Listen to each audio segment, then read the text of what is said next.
গুলো এগুলো সব হলো জান্নাতের বাগান। সুবহানাল্লাহ বলে। এখানে আসতে পারা খুশি না বেজার? জোরে বলেন। খুশি। আল্লাহ যাকে মনোনীত করেছেন সেই বান্দা এখানে আসতে পারবে, যাদেরকে আল্লাহ মনোনীত করেননি তারা এখানে আসতে পারবে না। আল্লাহ তাআলার ইশারা, আল্লাহ তাআলার পছন্দ লাগবে। আপনি এমন একটি জায়গায় আসবেন যেখানে আসার জন্য যখন আপনি নিয়ত করেছেন আর যখন প্রস্তুতি নিয়ে আসছেন, প্রত্যেকটা কদমে কদমে আল্লাহ এক এক বছর নফল নামাজের সওয়াব আল্লাহ তাআলা দান করেন। আরো জোরে বলেন। এই পথে যদি কেউ আসে, কোনো কারণে রোড অ্যাক্সিডেন্ট হোক, কোনো কারণে কোরআন শুনতে আসার কারণে যদি আসতে যেয়ে কোনো মানুষ মারা যায়, এই প্যান্ডেলে বসে যদি কোনো মানুষ মারা যায়, এই প্যান্ডেলের আসার নিয়তে যদি কোনো মানুষ মারা যায়, নবী আলাইহিস সালাতু ওয়াস সালাম বলেন ওই ব্যক্তিকে আমার আল্লাহ তাআলা শহীদি মর্যাদা দান করেন। কি মর্যাদা দান করেন? শহীদি মর্যাদা দান করেন।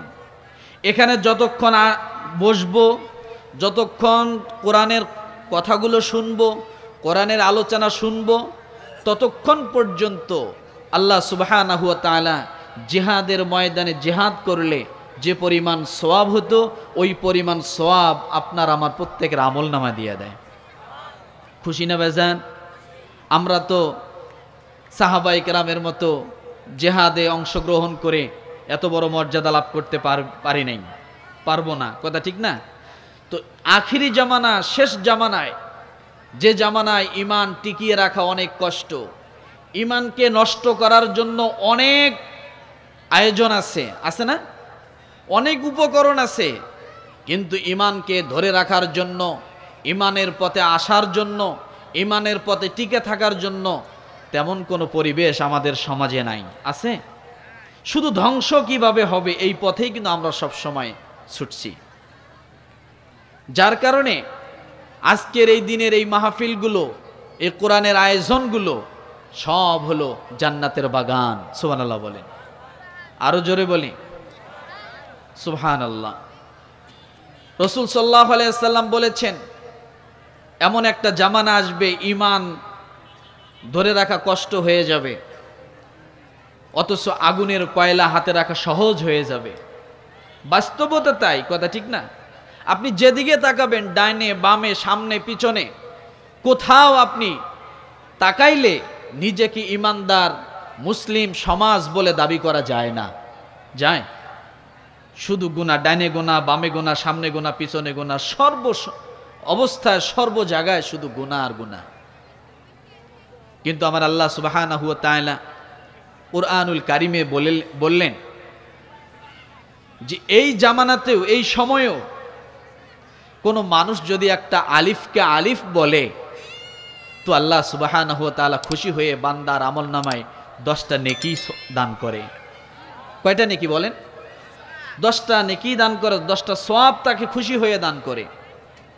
আল্লাহ তাআলা আরেক জায়গায় বলেন মান জা বিল হাসানাতি ফালাহু আশরু আমসালিহা। মুমিনের 10টা নেকি 10টা নেকি নয়, এটাকে আমি আল্লাহ আরো 10 গুণ বৃদ্ধি করে দিয়ে এটাকে শতকে হাজারে পরিণত করে দিই। তাহলে আমরা কি শুনতে এসেছি বলেন? কোরআন, কথা ঠিক না? কোরআনের সাথে সম্পর্ক আছে কতজনের? সকলের আছে? হাত উঁচু করে দেখান, আল্লাহ কবুল করুক বলে আমিন। কোরআনের সাথে সম্পর্ক রাখা দরকার আছে না নাই? এই পৃথিবীর জমিনে যদি কোরআন না থাকতো, আলেম ওলামা না থাকতো, তাহলে আমাদের এমন একটা পরিস্থিতি হয়ে যেত যে কুকুর যেমন রাস্তার কিনারে মারা গেলে মেথর দিয়ে মুছি দিয়ে বিভিন্ন ময়লা যারা পরিষ্কার করে এই সমস্ত লোকদেরকে দিয়ে কুকুরের পায়ের মধ্যে রশি বেঁধে টেনে হেসড়ে ডাস্টবিনে ফেলানো হয়, যদি আলেম ওলামা না থাকতো এমন একটা সময় আসতো আমাদেরকে কুকুরের মতো পায়ে রশি বেঁধে টেনে হিসড়ে ডাস্টবিনে ফালানো ছাড়া কোনো উপায় ছিল না। কথা বলেন না? কুকুর আর মানুষ তার শেষ সময়ের যে পরিস্থিতি একই হয়ে যেত। কিন্তু আজকে নায়েবে নবী, নায়েবে রাসূল যারা আছেন, তারা আছেন বিদায়, কোরআন আছে বিদায়, ইলম আছে বিদায়, মাদ্রাসা আছে বিদায় আমরা এখনো নিজেকে মানুষ বলে দাবি করতে পারি, তা না হলে আমাদের মাঝে মানুষ হিসেবে পরিচয় দেওয়ার কোনো অস্তিত্বই থাকতো না। যে সমস্ত দেশে কোরআন নেই, ইসলাম নেই, মুসলমান নেই, তারা কুকুরের থেকেও নিকৃষ্ট হয়ে গেছে। হয়েছে কি হয় নাই বলেন? কুকুরের থেকেও নিকৃষ্ট। পুরুষে পুরুষে বিবাহ দিচ্ছে, আছে না? এ কাজ কি কোনো কুকুর করে বলেন? কোনো কুকুর এ কাজ করে না, কিন্তু মানুষ হয়ে কাজ করতে চায়। কেন করতেছে? কারণটা কি? কারণ হলো একটাই, ইসলামের বাণী সেখানে নাই, ইসলামের শিক্ষা সেখানে নাই, ইসলাম সেখানে নাই। যার কারণে মানুষ এখন মানুষ হয়ে পুরুষ পুরুষ বিবাহ করে, যে কাজটা কখনো কোনোদিন একটা কুকুর প্রাণী এটাও পছন্দ করে না, এটাও করে না। তাহলে আমরা সত্যিকারে মানুষ হতে চাই, তাই না? আল্লাহ পাক রব্বুল আলামিন সত্যিকারে মানুষ হওয়ার জন্য রব্বুল আলামিন ডাক দিয়ে বলেন, আর রহমান আল্লামাল কুরআন খালাকাল ইনসান আল্লামাহুল বায়ান। যখন এই কোরআনুল কারীমের আয়াতগুলো শুনবেন, ঈমান বাড়ে না কমে? কথা বলে, ঈমান বাড়ে না কমে? ঈমান বাড়ে।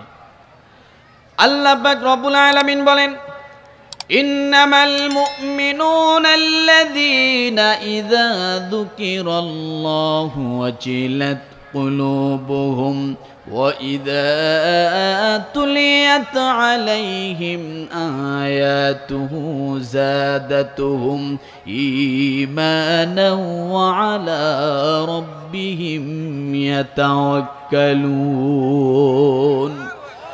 রব্বুল আলামিন ডাক দিয়ে বলেন, নিশ্চয় যারা মুমিন হয়েছে, যারা মুমিন হওয়ার সার্টিফিকেট পেয়েছে, যারা ঈমান গ্রহণ করেছে, ওই সমস্ত মানুষগুলোর সামনে আমি আল্লাহ রব্বুল আলামিনের নাম যখন ঘোষণা করা হয়, তাদের সামনে যখন আমার জিকির করা হয়, আমার প্রশংসা করা হয়, আমার নামগুলো নেওয়া হয়, তাদের দিলের মধ্যে যখন আমার নামের জিকিরে থাকে, তখন তাদের দিলগুলো নরম হয়ে যায়, সংকুচিত হয়ে যায়, আল্লাহওয়ালা দিলে পরিণত হয়ে যায়, আল্লাহর সঙ্গে বান্দার কানেকশন হয়ে যায়।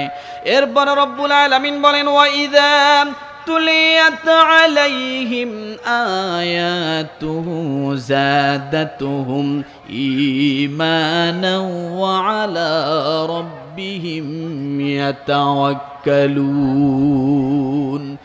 রব্বুল আলামিন ডাক দিয়ে বলেন, যখন ওই ঈমানদারের সামনে আমার কোরআনুল কারীম তেলাওয়াত করা হয়, কোরআনের আয়াতগুলো যখন তারা শ্রবণ করে, তারা যখন শ্রবণ করার পরে মনে করতে পারে তারা কোরআনুল কারীমের আয়াত মনে হয় জানে, এমন অবস্থায় যদি বান্দা কোরআনের তেলাওয়াতের সঙ্গে নিজের ঠোঁটটা লড়ায়, নিজের জিহ্বাটা লড়ায়, নিজের জবানটা লড়ায়, কোরআনের তেলাওয়াতের সঙ্গে নিজের মুখটা যদি লড়ায়, জিহ্বাটা লড়ায়, সুফিয়ান সৌরি রহমতুল্লাহ আলাইহি ডাক দিয়ে বলেন, যখন কোনো বান্দার সামনে কোরআন তেলাওয়াত করা হয় আর বান্দা তখন যদি তার জিহ্বাটা লড়াইতে থাকে, মনে হয় সে পড়তে পারে, বান্দা পড়তে পারে না, তারপরও পড়ার জন্য চেষ্টা করে, আমার আল্লাহ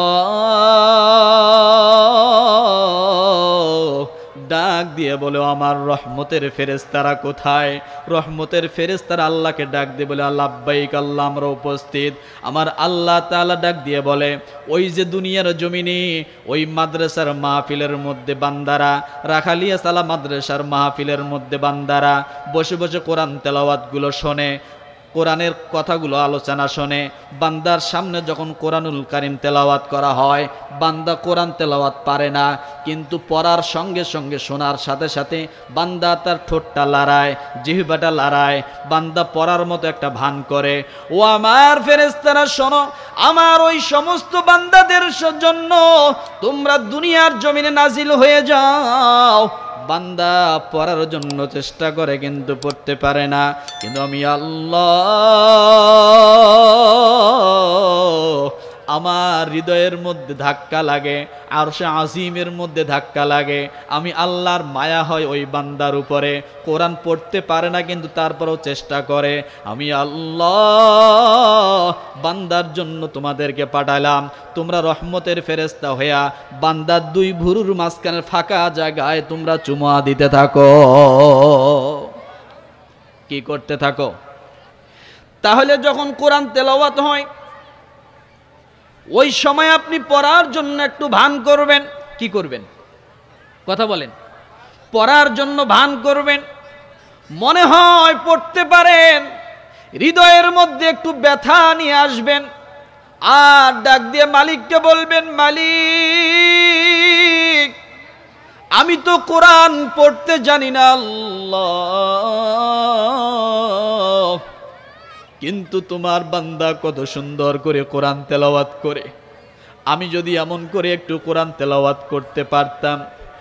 এই যে মায়াটা মহাব্বতটা আপনি কোরআনের প্রতি ভালোবাসাটা অন্তরে ফিট করলেন, আমার আল্লাহ তাআলা ডাক দিয়ে বলে, বান্দারে কোরআন পড়তে পারো না তাই কি হয়েছে?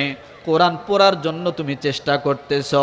যারা কোরআন পড়তে পারে, একজন হাফেজ কোরআন যখন কোরআন তেলাওয়াত করবে, আমি আল্লাহ তাকে যে পরিমাণ নেকি দিব, সওয়াব দিব। ও বান্দা তুমি কোরআন তেলাওয়াত করতে জানো না কিন্তু চেষ্টা করতেছ, ঠেকিয়ে ঠেকিয়ে তুমি পড়তেছ, মনের মধ্যে ব্যথা নিয়ে তুমি কোরআন তেলাওয়াতের জন্য তুমি চেষ্টা করো, আমি আল্লাহ গফুরুর রহিম রহমানুর রহিম এমন আল্লাহ, আমি আল্লাহ তোমাকে ডবল ডবল সওয়াব আমি আল্লাহ তোমার আমলনামায় দিয়ে দেব।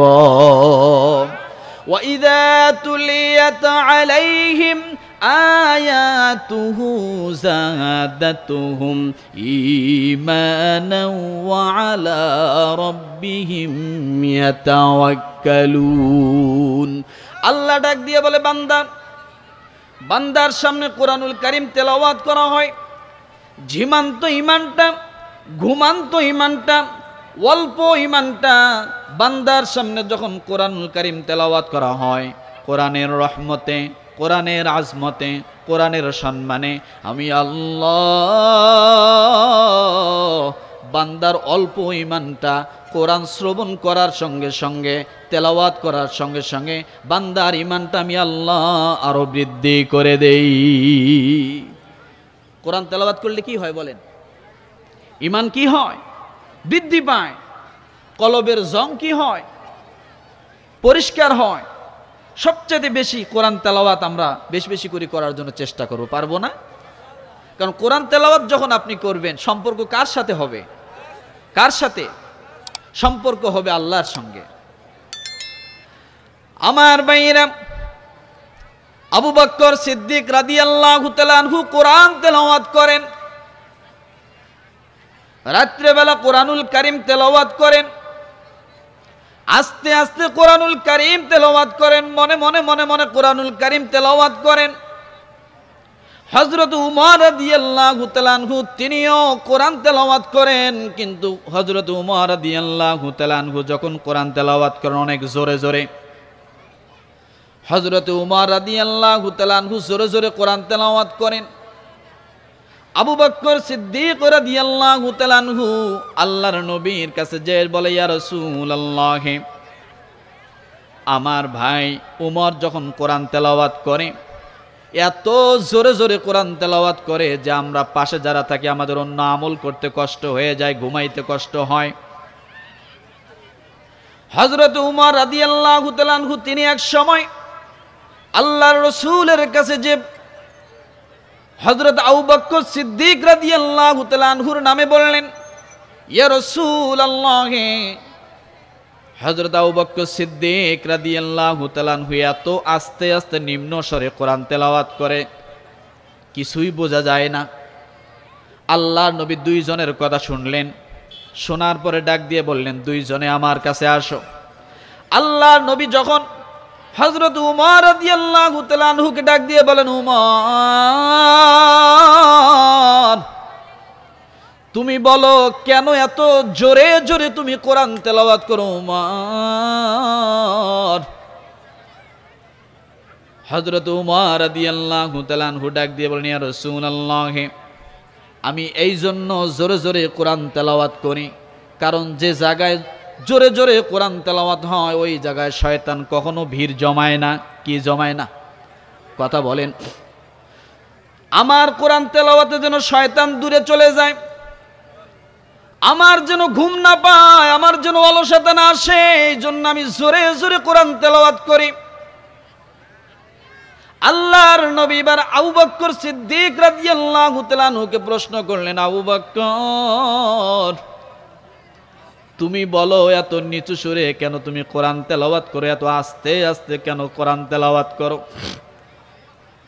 আবু বকর সিদ্দিক রাদিয়াল্লাহু তাআলা আনহু ডাক দিয়ে বলেন, নবীজি,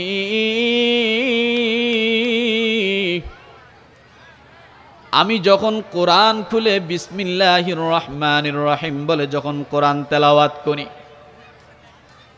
এই কোরআন তেলাওয়াত তো হলো আল্লাহর সঙ্গে কথা বলা, কথা ঠিক কিনা? যে ব্যক্তি কোরআন তেলাওয়াত করে সে কার সঙ্গে কথা বলে? জোরে বলেন, কার সঙ্গে কথা বলে? আল্লাহর সঙ্গে কথা বলে। আবু বকর সিদ্দিক রাদিয়াল্লাহু তাআলা আনহু ডাক দিয়ে বলেন, নবীজি, আমি যখন কোরআনুল কারীম তেলাওয়াত করি প্রতিটা হরফে হরফে আমি আল্লাহর নূর দেখতে পাই। আমি আবু বকর আল্লাহর সঙ্গে গোপনে কথা বলি। আমি যখন কোরআন নিয়ে কথা বসি তখন আমার আল্লাহ যেমন মনে হয় আমার সামনে আছে। আমি যখন কোরআনুল কারীমগুলো তেলাওয়াত করি, আয়াতগুলো তেলাওয়াত করি, একটি একটি করে লাইন, একটি একটি করে আয়াত যখন আমি তেলাওয়াত করি, নবীজি, আমার আল্লাহ তাআলা আমার আয়াতের সঙ্গে সঙ্গে তেলাওয়াতের সঙ্গে সঙ্গে আল্লাহ তেলাওয়াত করে। বলেন সুবহানাল্লাহ। আল্লাহু আশাদ্দু জুনান ইলার রাজুলিল হাসানিস সাউতি বিল কুরআন মিন সাহিবিল কাইনাতি ইলা কাইনাতিহি রাওয়াহু ইবনু মাজাহ। আল্লাহ নবী ডাক দিয়ে বলে, দুনিয়ার মানুষ, একজন মানুষ যখন কোরআন তেলাওয়াত করে গভীর মনোযোগ, একজন মানুষ যখন কোরআন তেলাওয়াত করে, আপনারা গভীর করে খেয়াল করে দেখবেন, মাদ্রাসার গুলার মধ্যে যে দেখবেন কোরআন শরীফ রয়েছে রেহেলে। কোথায় কোথায় কোরআন শরীফ রয়েছে রেহেলে। 5 বছরের বাচ্চা, 7 বছরের বাচ্চা, ছোট ছোট বাচ্চারা যখন কোরআন তেলাওয়াত করে তখন বান্দা সামনে হেলে আর দোলে। এ দৃশ্য দেখেছেন না কিনা? দেখছেন কিনা বলেন? এইভাবে হেলে আর দোলে, হেলে আর দোলে, হেলে আর দোলে কোরআন পড়ে। বাচ্চা শুধু নয়, আপনি মুরব্বী যখন মসজিদের মধ্যে একটা কোরআন নিয়ে আপনি যখন কোরআনটা সামনে নিয়ে পড়বেন, অটোমেটিক আপনার শরীরের দোলনা শুরু হয়ে যাবে। যায় কি যায় না? আরো জোরে বলেন, যায় কি যায় না? অটোমেটিক আপনার শরীর থেকে দোলনা শুরু হয়ে যাবে। আল্লাহ পাক রব্বুল আলামিন ডাক দিয়ে বলেন, বান্দা, আমার বান্দাটা যখন কোরআন খুলে বিসমিল্লাহির রহমানির রহিম বলিয়া কোরআন খুলে ফেলে, বান্দা যখন আলহামদুলিল্লাহি রাব্বিল আলামিন বলে কোরআন তেলাওয়াত শুরু করে দেয়, ও দুনিয়ার মানুষ তোমরা শুনে রাখো, এই পৃথিবীর জমিনে সবচাইতে বড় গায়ক যে আছে, যার গান শোনার জন্য মানুষ হাজার হাজার টাকা দিয়ে টিকিট কেটে গান শোনে, এরকম আছে না নাই? আজকে যদি এলাকায় একটা শিল্পী আসতো, মানুষ কম হতো না বেশি হতো? জোরে বলেন, বেশি হতো। জায়গা দেওয়া যেত না, মেলার মধ্যে কেউ ঘুরতো না, দোকানপাটে ঘুরতো না, এই রকম প্যান্ডেল চতুর্দিক দিয়ে কাপড় দিয়ে বাঁধা লাগতো না, সব খুলে দেওয়া লাগতো। কথা ঠিক কিনা? আল্লাহ পাক রব্বুল আলামিন ডাক দিয়ে বলে, রে দুনিয়ার মানুষ, হতে পারে গরিব, হতে পারে শহরের মানুষ, হতে পারে গ্রামের মানুষ, হতে পারে ছোট বাচ্চা, হতে পারে একজন মুরব্বী, হতে পারে মূর্খ এবং কালোর ফর্সা, কোনো যায় আসে না। একজন মানুষ যখন কোরআনুল কারীম তেলাওয়াত করার জন্য প্রস্তুতি নেয়, আর যখন কোরআন খুলে খুলে বান্দা কোরআন তেলাওয়াত করে, আমার আল্লাহ তাআলা সঙ্গে সঙ্গে ডাক দিয়ে বলে, আমি আরশে আজিম থেকে জমিনে নাজিল হয়ে যাই। কি হয়ে যায়? আরশে আজিম থেকে জমিনে নাজিল হয়ে যায়। অথবা আরশে আজিম থেকে ওই কোরআন তেলাওয়াতকারী বান্দাটাকে আমি আল্লাহ ডাক দিয়ে বলি, বান্দারে আমি আল্লাহ আমার রহমতের হাত তোমার পিঠের মধ্যে লাগায়া দিলাম, তুমি কোরআন তেলাওয়াত করো। দুনিয়ার কোন মানুষ যদি না শোনে, তারপরও আমি আল্লাহ তোমার তেলাওয়াত শোনার জন্য হাজির। আরো জোরে বলেন। আল্লাহ তখন বান্দার পিঠের মধ্যে রহমতের কুদরতি হাত দিয়ে বলে, বান্দা আমি হেলাইতে থাকি, দোলাইতে থাকি, আর তুমি পড়তেই থাকো। একজন মানুষ কোনোদিন পেপার পড়তে যায় দোলে না? দোলে নাকি? কথা বলেন। একজন মানুষ যখন পেপার পড়ে, আজকের প্রধানমন্ত্রী, আজকের প্রধান উপদেষ্টা, অমুক তমুক, এইরকম ভাবে দোলে। কেউ যদি দোলে, আপনি বলবেন তো 14 গোষ্ঠী কি পেপার পড়ে নেই কোনোদিন? পেপার পড়তেছো আবার দুলতেছো কে? কথা ঠিক না? কিন্তু একজন মানুষ পেপার পড়তে গেলে দোলে না। একজন মানুষ বড় ভালো উপন্যাস পড়তে গেলে দোলে না। একজন মানুষ দুনিয়ার জাগতিক শিক্ষার যত বই আছে সব বই পড়ার সময় বান্দা দোলে না। কিন্তু যখন বান্দা কোরআন হাতে নাই, কোরআন হাতে নিয়ে যখন তেলাওয়াত শুরু করে দেয়, সঙ্গে সঙ্গে বান্দা হেলা শুরু হয়ে যায়, দোলনা শুরু হয়ে যায়। আল্লাহ বলে, বান্দারে আমি রহমতের কুদরতির হাত তোমার গায়ের মধ্যে দিলাম, বান্দা এবার তুমি দুলতে থাকো, হেলতে থাকো, আর পড়তে থাকো। কেন বান্দা দুলবে, কেন বান্দা হেলবে? প্রতিটা দোলনার বিনিময় আমার আল্লাহ তাআলা ডাক দিয়ে বলে, আসমান থেকে বান্দার জন্য আমি আল্লাহ সকিনা অবতীর্ণ করে দেয়। কি অবতীর্ণ করে দেয়? আসমান থেকে নাজিল হয়ে যায় সকিনা, বান্দার জন্য রহমত নাজিল হয়ে যায়। ও ভাই, কোরআনের সঙ্গে যদি আপনি সম্পর্ক রাখেন, আপনার দাম বেড়ে যাবে। যাবে কি যাবে না? কথা বলেন, যাবে কি যাবে না? সাধারণ আমাদের সমাজে দেখা যায় একজন মানুষ যখন মারা যায়, আর তার কাফনের কাপড় যখন লোকটার গায়ে লাগানো হয়, হয়তো 1 গজ কাপড়, আধা গজ কাপড় মানুষটার কাফনের কাপড় থেকে বেঁচে গেছে। কথা ঠিক না? ওই মাইয়াতের আত্মীয় স্বজন সকলেই মিলে বলে, এই কাফনের কাপড় যেটুক বেঁচেছে এটুক কি করবা? বলে, মাদ্রাসায় দিয়ে আসো, মসজিদে দিয়ে আসো। বলে কি বলে না? কথা বলেন। ওই লোকের কাফনের কাপড় মাদ্রাসায় কি করবে, মসজিদে কি করবে? ও আল্লাহর বান্দা, কাফনের কাপড়ের গজ হলো 100 টাকা হতে পারে, কিন্তু ওই বাড়তি কাফনের কাপড়টা মসজিদে ইমাম সাহেবের হাতের মধ্যে দিয়ে আসে অনেকেই। ডাক দিয়ে বলে, হুজুর এই যে কাফনের কাপড় একটু বেড়েছে, আপনি কাফনের কাপড়টা রাখেন। হুজুর যদি প্রশ্ন করে, আমি কাফনের কাপড় বাড়তিটুকু দিয়ে কি করব? তখন বলবে, হুজুর এই কাফনের কাপড়টুকু দিয়ে দেখেন তো মসজিদের একটা কোরআনের গিলাফ বানানো যায় কিনা। কথা ঠিক কিনা? কি বানানো যায়? আমার ভাইরা, ওই কাফনের কাপড় মসজিদের মধ্যে দিলেন, হুজুর হয়তো টেইলার্সে দিল, আর একটা কোরআনুল কারীমের গিলাফ বানিয়ে দিল।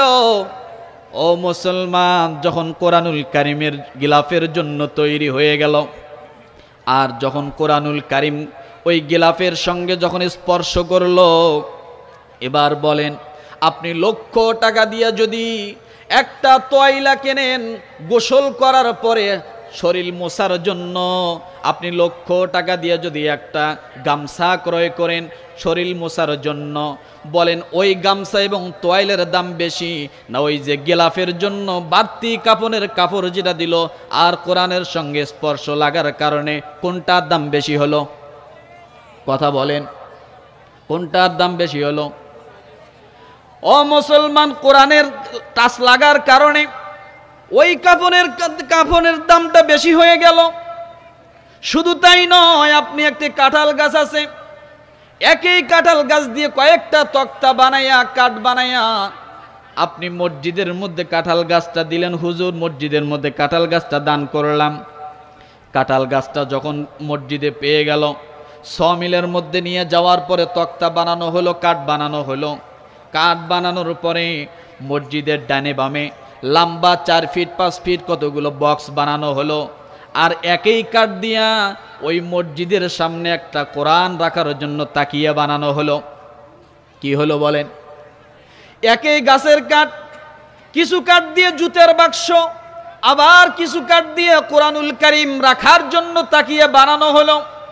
কিছুদিন পরে এই জুতের বাক্সগুলো যখন পুরানো হয়ে গেল, ঘুনে খেয়ে ফেলল, লাকড়ির পর্যায়ে চলে গেল।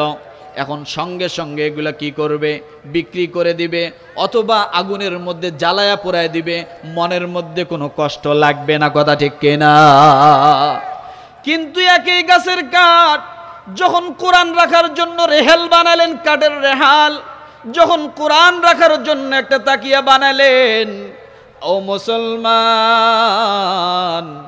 আমার আল্লাহ তাআলা আপনার মনের মধ্যে কেমন একটা মায়া তৈরি করে দিল কাঠের উপরে, কেমন একটা ভালোবাসা তৈরি হয়ে গেল কাঠের উপরে। ওই কাঠ, ওই তাকিয়া যদি পুরানো হয়ে যায়, ওই কোরআন রাখার জন্য যে আলমারি বানিয়েছেন, আলমারি যদি পুরানো হয়ে যায়, তারপরও আপনি যখন ওই আলমারিটা নিয়ে আসবেন, আপনি যদি লাকড়ি বানার জন্য চিন্তা করেন, হাজার বার আপনার মন বলবে এই কাঠের সঙ্গে, এই তাকের সঙ্গে, এই আলমারির সঙ্গে কোরআন লেগেছে, আমি এটাকে কেমন করে আগুনে জ্বালাই। কথা ঠিক কিনা? কেমন করে আগুনে জ্বালাবো, মনের মধ্যে কামড় দিবে। শুধু তাই নয়, কোরআনুল কারীম যে রেহালের মধ্যে রেখেছেন, ওই রেহালের মধ্যে কানিতে যদি আপনার পায়ের বৃদ্ধাঙ্গুল লাগে, আপনি রেহালটা সহ সম্মান করা শুরু করে দেন। কেন? কাঠের, একই গাছের কাঠ, একটা দিয়ে জুতা বানানো হলো, আর একটা কোরআনের সঙ্গে লাগার কারণে কেন দাম হয়ে গেল? ও মুসলমান, একটা মরা গাছের, মরা কাঠের যদি কোরআনের সঙ্গে সম্পর্ক রাখার জন্য এত দামি হয়ে যায়, আমার আল্লাহ ডাক দিয়ে বলে, দুনিয়ার মানুষ, তোমরা যদি কোরআনের সঙ্গে সম্পর্ক করতে পারো, কোরআনের সঙ্গে তোমরা যদি মহাব্বত তৈরি করতে পারো, কোরআনের সঙ্গে তোমরা যদি ভালোবাসা তৈরি করতে পারো, আমি আল্লাহ ওই শরীরটাকে, ওই দেহটাকে আমি আল্লাহ জাহান্নামের আগুন থেকে হারাম করে দেব। কি করে দিবে? জাহান্নামের আগুন থেকে হারাম করে দিবে। ওই শরীর কখনো জাহান্নামের আগুন স্পর্শ করবে না। ও মুসলমান, এই জন্য কোরআনের সঙ্গে মহাব্বত রাখা দরকার আছে না নাই? জোরে বলেন, মহাব্বত রাখা দরকার আছে না নাই? বেশি দূরের কথা নয়, হিন্দুস্তানের কথা। এই হিন্দুস্তানে এমন একজন ব্যক্তি এমন একটি এলাকার মধ্যে বসবাস করত, যে এলাকার মধ্যে আজান কোনোদিন হয় নাই, আজান দেওয়ার কোনো পরিবেশও সেখানে ছিল না, মসজিদ সেখানে ছিল না, শুধু হিন্দু লোক সেখানে বসবাস করে, 2-1 মানুষ শুধু মুসলমান ইমানদার ছিল।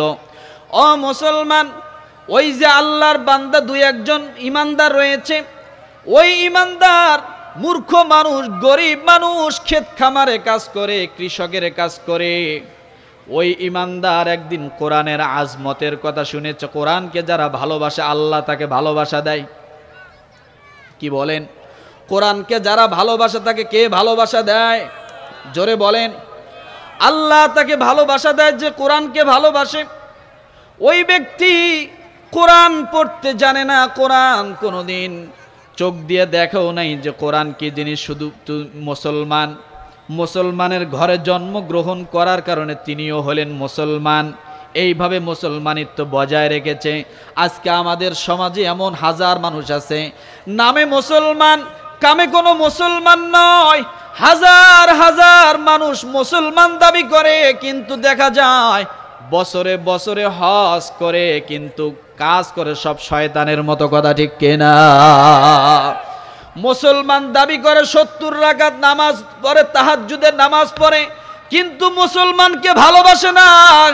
আমার বাইরে দাদা বাবুদের সঙ্গে মোহাব্বত আছে না নাই? মুসলমানকে মেরে ফেলে, মুসলমানিত্ব বজায় রাখে না, মুসলমানকে সহ্য করতে পারে না, আলেম ওলামাকে সহ্য করতে পারে না।